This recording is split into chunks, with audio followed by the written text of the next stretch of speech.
Multiple sclerosis is a neurodegenerative disease of the nervous system. MS affects the CNS at the brain and the spinal cord. The disease is believed to be autoimmune as the immune system activates lymphocytes, which causes local inflammation, which causes the cells to phagocytize the myelin itself. So the local inflammation causes demyelination, gliotic scarring, and axonal loss. A hallmark of MS is demyelination, which results in impaired electrical signaling of nerve fibers, resulting in slowed or blocked transmission. Due to the loss of the myelin, which is white in color and makes up the inner white matter of the brain, lesions can appear due to the loss of this white color. What may show up in imaging are multiple plaques, also known as lesions in the brain and the spinal cord. A lesion is a damaged piece of tissue. Sclerosis means stiffening or replacement of certain tissues, such as underlying changes resulting in lesions. So it is called multiple sclerosis because there are multiple lesions in the central nervous system pathophysiologically, and also which appears on imaging as well. And as these lesions form in different parts of the central nervous system, such as the brain, different symptoms may appear. Intuitively, if you have lesions in, say, the frontal cortex, you may get executive function impairment, or if in the motor cortex, then motor dysfunction. Sensory cortex, sensory dysfunction. Occipital lobe, you get visual disturbance, and so on. Now that you understand the pathophysiology of MS, it is much easier to understand the symptoms and therefore the rest of the disease in terms of assessments and OT intervention. So what causes MS? A combination of genetics and environmental factors are believed to be responsible for MS. Certain risk factors such as age 20 to 40, being female, having a family history, certain infectious history or a history of infections, being of Northern European descent, vitamin D deficiency, and smoking are associated with MS. Although the definitive cause of MS is unknown, there was a study that was actually published in 2022, pretty recently, that suggests that the Epstein-Barr virus may cause multiple sclerosis. They found that those infected with the Epstein-Barr virus were 23 times as likely to develop MS compared to those who were uninfected. This is a very exciting research area and is much more to be discovered. Overall, MS can affect the quality of life of individuals of varying degrees in terms of physical and cognitive aspects, not to mention psychosocial as well. It is important to know that the signs and symptoms can vary from individual to individual in any combination of symptoms and presentation. This is because the symptoms originate from different parts of the central nervous systems, depending on the location or distribution of the lesions, basically. Symptoms can worsen, also known as exacerbation. Symptoms can improve, also known as remission, or there can be a pattern of the back and forth between exacerbation and remission. Overall, the disease is thought to be unpredictable as well as its prognosis. In terms of the categories of MS, the names themselves are pretty descriptive in how the disease may progress. They are categorized as progressive relapsing, secondary progressive, primary progressive, and relapsing remitting. The graphs on the vertical axes show increasing disability, such as whenever there is a spike upwards. These graphs illustrate each type very nicely for you to understand. You can pause the video now to get an idea of which type of presentation in which category is which. So now that you're familiar with these 4 types of MS, let's do a quick quiz to test your knowledge. What type of MS is this? The answer is primary progressive. What type of MS is this one? The answer is progressive relapsing. How about this one? The answer is relapsing remitting. And this one? I made this one up, so it's not really anything we reviewed so far. How about this one? You got it. It's secondary progressive MS. So with most of the graphs, did you notice how the level of disability generally and gradually trends upward towards increasing disability and never really goes back down to a prior baseline, at least for a long period? So although the body attempts to repair itself with remyelination of the axons via the oligodendrocytes, they kind of get overwhelmed by the powerful autoimmune response of the body for multiple sclerosis. Let's talk more about the signs and symptoms of multiple sclerosis. In general, symptoms of MS include motor and sensory disturbances, cognitive deficits, vision loss, diplopia, nystagmus, weakness, fatigue, and bladder and bowel dysfunction. Some people may also experience dizziness, hearing loss, and changes in sexual functioning. Motor symptoms may include ataxia, paralysis, muscle spasms, spasticity, muscle weakness, fatigue, and tremors.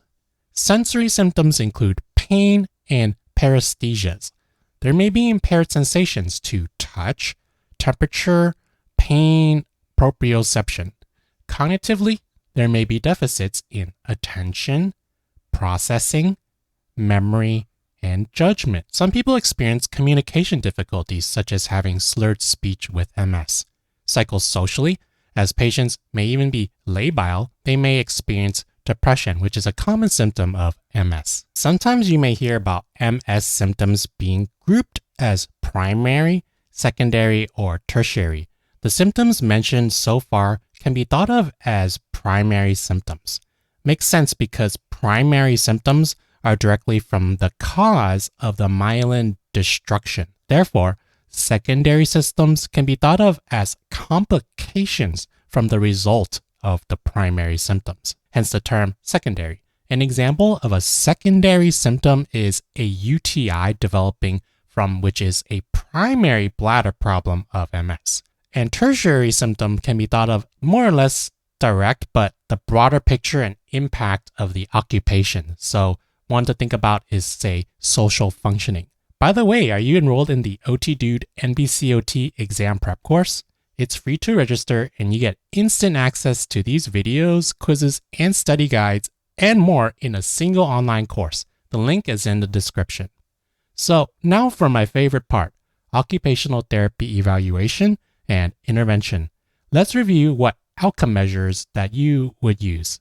And you really don't need to memorize these specific assessments either. I think one trick to think about it is in terms of the symptoms of MS, and then you would naturally know what you will want to measure in terms of changes in these symptomologies based on your interventions for occupational therapy.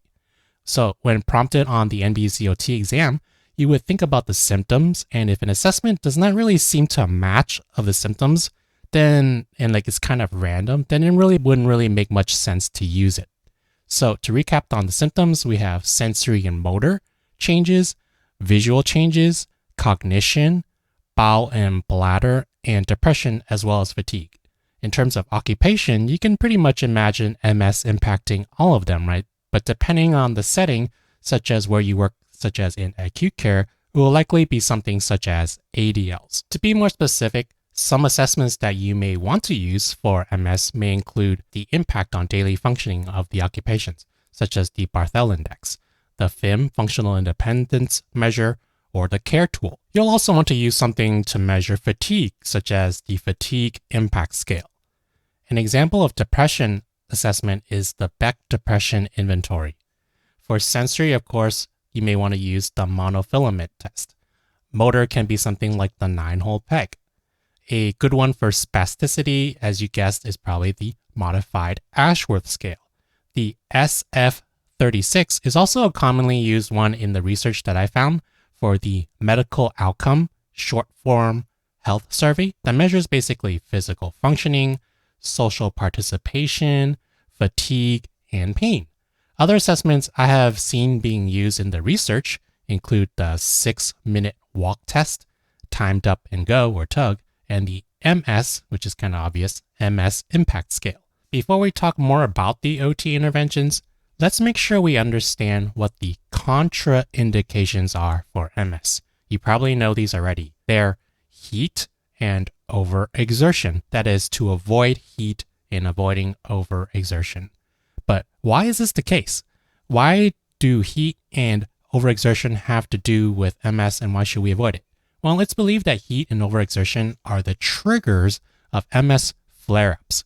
More specifically, it is known as Uthoff's phenomenon, in which increased temperature affects the propagation of the demyelinated axons, resulting in even slower or blocked propagation of the signal. This heat sensitivity is also believed to cause visual dysfunction, including changes in visual acuity and color perception in addition to the physical weakness. Some patients even report irreversible problems in cognition after being exposed to excessive heat. So what about the opposite? To counter these effects, such as cooling, would this help someone? Because it's kind of like the opposite, right? Well, the research is kind of mixed. Some evidence does exist as a treatment to preserve the function and decrease symptoms, but it's not really conclusive. Examples include, say, drinking colder beverages, wearing cooling vests, wearing cooler clothing, using ice packs to stay cool, and taking cold showers. I don't know about you, but I don't really like cold showers, but it may help. How about modifiable risk factors? Well, these can definitely help a lot. So things like alcohol and smoking, or even coffee consumption, even fish, I've come to find out.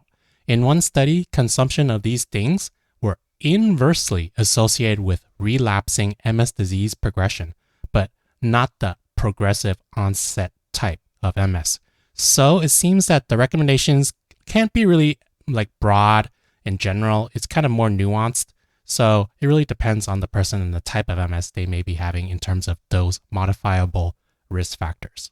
But overall, it's probably best to avoid things like alcohol and smoking anyways. And you may be thinking, with heat intolerance and the contraindication of avoiding overexertion, well, what about exercise and intervention in occupational therapy?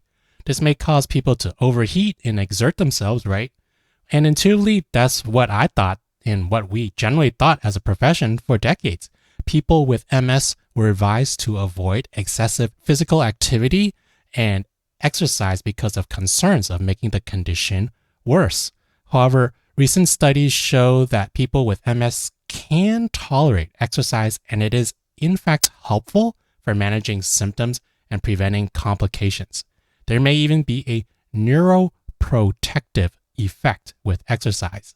These exercises may include resistance training, aerobic exercise, or a combination of these as well, or other activities even such as swimming or cycling. Benefits?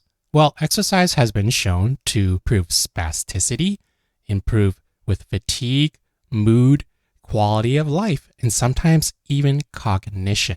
Of course, people should not overdo it, and the OT should emphasize taking rest breaks and by doing exercises at a sub-maximal level.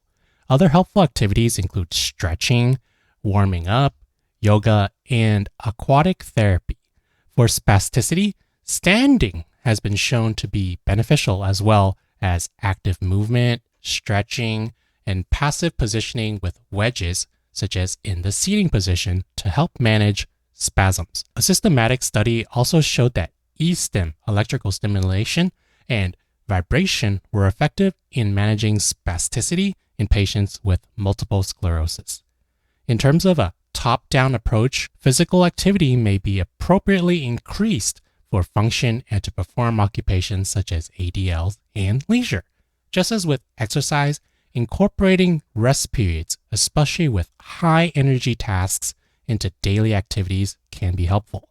Adaptive equipment may be recommended based on the deficit, such as for visual dysfunction, sensory disturbances, muscle weakness, and pain. With pain, a pain diary may be very helpful to help keep track of the pain symptoms and to basically let patients gain insight into when they have pain and when they may improve. Fine motor tasks with exercises or through participation of occupations are best, such as manipulation of coins, pencils, clay have shown improvements in the research in fine motor skills. otherwise built up adaptations may be helpful for feeding, writing, bathing, and dressing. For writing specifically, due to symptoms such as tremors and shaking, someone can use self-hand over hand, that is, the patient using their own non-writing hand to stabilize, say, the wrists of the writing hand. Another helpful technique for writing is stabilizing the proximal parts of the body. With handwriting, weighted adaptations were actually found to be counterproductive, making tremors actually worse and adding to fatigue, which it kind of makes sense. It's like heavier, it's bulkier, adds more to the fatigue, and it makes it harder. Smartphones are probably another good one to practice too these days because we all use smartphones and it's a really specific fine motor activity. OTs may use splints where appropriate, such as resting hand splints, and other orthotics, including commercially available wrist splints, as well as cervical collars. For sensory issues, sensory reeducation may be helpful, such as reeducation with different textures, and if not, the use of compensatory strategies as an alternative, such as desensitization testing to hot water by testing with the unaffected body parts. Cognitive interventions may be remedial or include compensatory. People with MS may be easily distracted, having difficulty concentrating, remembering, or even performing complex cognitive tasks.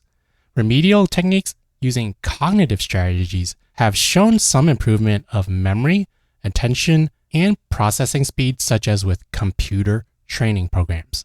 Examples of compensatory techniques include using assistive technology, such as a smartphone for symptom tracking or for reminders. With all of these activities and interventions, people with MS are sure to need rest breaks, and their sleep may also be disturbed. So sleep advice, stress management, relaxation, and coping strategies may be helpful to help re-energize for rest management in daily practice. And for depression, cognitive behavioral therapy, or CBT, can be helpful. And to wrap this up, although some of these interventions are not exclusive to occupational therapy practice, OT practitioners can use these interventions to help patients participate in meaningful and functional activities. Hope you found this helpful. If you did, give this video a thumbs up and share it in your study groups. I'm Jeff, the OT Dude. Thanks for watching and have a nice day.